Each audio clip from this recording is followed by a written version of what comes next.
2023 sera une année importante pour Castelginest. De nombreux projets sont en cours. Certains seront terminés, d'autres auront bien avancé. Nous avons actuellement des projets sportifs, un stade avec de multiples équipements. Nous avons également une maison senior dont la construction va commencer rapidement. Et puis nous avons également le troisième groupe scolaire qui sera en état de bel avancement. Un troisième groupe scolaire pourra pouvoir accueillir 15 classes pour faire en sorte que 9 classes d'élémentaire et de maternelle puissent accueillir nos petits Castelginestois dans de meilleures conditions scolaires. Avec des cours dits oasis, avec beaucoup de verdure, beaucoup d'espaces verts, et puis des parkings mutualisés de façon à en faire moins.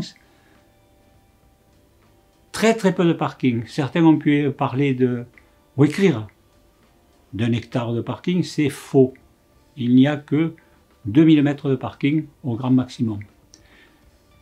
Nous y construirons des ateliers neufs, car il faut que les conditions de travail de nos agents soient de bonne qualité. Dans cet ensemble route de Bruguière, nous allons également construire une belle salle polyvalente avec 250 places. Et nous aurons ainsi une nouvelle capacité d'accueil festive pour nos associations et puis pour vous tous et vous toutes qui sortez d'une période difficile. On nous dit que le Covid va revenir, mais il repartira et peut-être définitivement l'année prochaine, c'est ce que nous espérons tous. Et là, avec cette nouvelle salle qui dans quelques mois sera opérationnelle, nous aurons de nouveaux espaces de loisirs pour tous les Castelginestois. Je voudrais vous parler aujourd'hui de ce que certains pourraient appeler la tarte à la crème de la communication, mais en fait, c'est un sujet sérieux. C'est celui des économies en matière énergétique. Alors, bien sûr, on parle de plan de sobriété. Je crois qu'il faut appeler les choses par leur nom. Il faut appeler un chat un chat. C'est tout simplement, on économise de l'énergie. Ça fait du bien à la planète, mais ça fait du bien au porte-monnaie également. Et la première piste de réduction, c'est l'éclairage. Nous allons supprimer l'éclairage dans certaines rues, une vingtaine à titre expérimental, une vingtaine de rues, oui.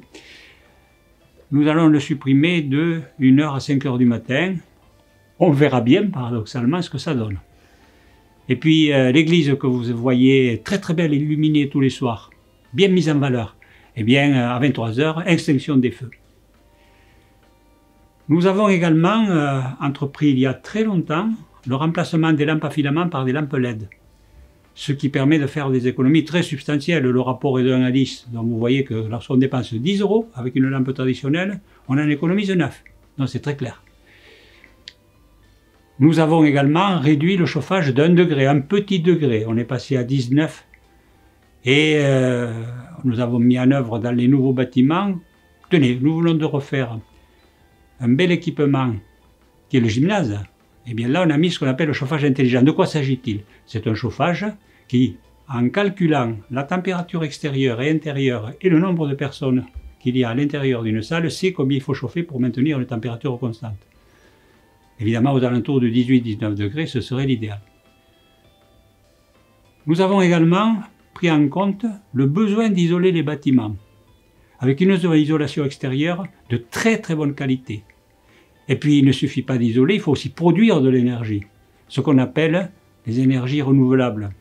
Et nous pouvons nous produire, à Castelginest, du photovoltaïque. Alors, nous avons pris le parti d'équiper tous les bâtiments publics qui ont une dimension qui se prête, bien entendu, et surtout la toiture qui se prête, et bien de les équiper en photovoltaïque. C'est le cas de la salle polyvalente, le gymnase, etc., etc., etc. Voilà de belles perspectives pour faire en sorte que notre Castelginest soit une petite planète un petit peu plus verte qu'ailleurs. 2021-2022 ont été des années un peu plus difficiles que les autres par l'arrivée de cette maladie qu'on appelle épidémie de Covid.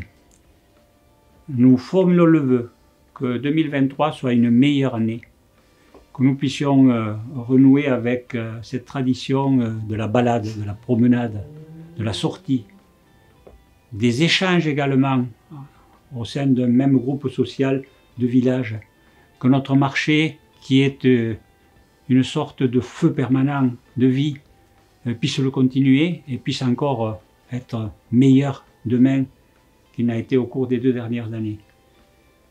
Je formule également le vœu que vous puissiez dans vos familles, dans vos foyers, vivre d'abord ces fêtes dans les meilleures conditions, que vous puissiez avoir beaucoup de chaleur humaine à partager. Et puis, pour l'année elle-même, je formule le vœu que vous puissiez réussir dans ce que vous souhaitez, et notamment dans votre métier et dans votre rôle familial. Bonne année 2023 pour tous les Castelginestois et même pour ceux qui ne nous entendent pas, bonne année.